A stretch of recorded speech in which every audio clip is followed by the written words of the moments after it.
Nous avons créé ce fonds de dotation pour collecter des aides et nous demandons à ceux qui sont sensibles et qui ont compris notre message et notre action de nous aider à aider.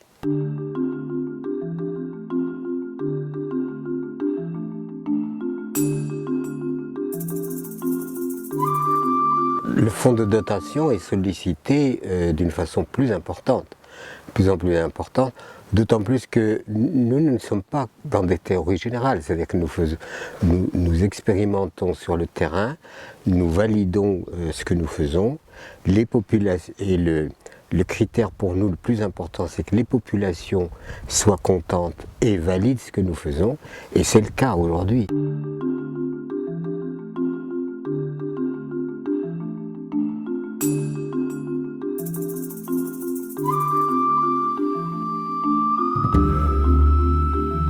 Un système villageois donnerait un village écologique intégral, y compris en architecture, y compris tous les domaines. Il faudra beaucoup insister sur l'éducation des enfants, les préparer à une autre perception de la vie, parce que la plupart des veulent partir, ben non, il faut essayer de les fixer, mais en leur permettant de vivre là où ils sont.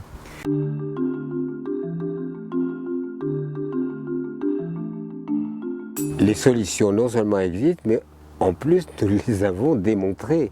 Nous avons mis au point des systèmes très performants concernant comment vivre et gérer les zones arides de façon à pouvoir améliorer le milieu. Il faut faire ce qu'on appelle des systèmes de retenue d'eau sous la forme de diguettes, de micro-barrages, de demi-lignes, etc., qui sont des aménagements du terrain qui font que quand l'eau de pluie tombe, au lieu de partir en emportant la terre, au contraire, il s'infiltre. Et qu'est-ce qu'on voit? Eh bien, on voit les nappes phréatiques augmenter. Et le fumier collecté des animaux, ben, on le transforme en compost parce qu'il faut arriver à créer un fertilisant humique dont la capacité de rétention d'eau est très importante.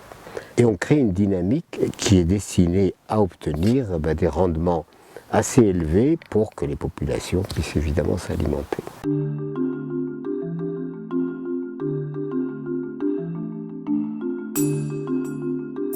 Dans toute action, il y a besoin de moyens, en équipement. Et il y a des besoins en rémunération peut-être des populations qu'on peut mobiliser, parce que moi, je voudrais vraiment que cette population qui est là, disponible, etc., et sans travail, eh bien, pourquoi ne pas créer des chantiers où ils vont venir travailler, à aménager le terrain contre l'érosion, à reboiser. On ne vient pas comme des colonisateurs qui imposeraient quoi que ce soit. On explique, mais par contre on prend le temps d'expliquer vraiment nos intentions. L'humanitaire, c'est on va s'occuper de ces pauvres gens, on va leur apporter des sacs de riz pour les aider. L'humanisme, c'est leur dire, ben, écoutez, les aider à répondre par eux-mêmes à leurs besoins.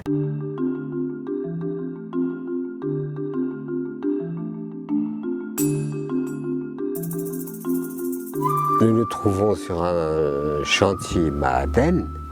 C'est important qu'il réussisse d'abord pour la population et pour évidemment toutes les questions écologiques.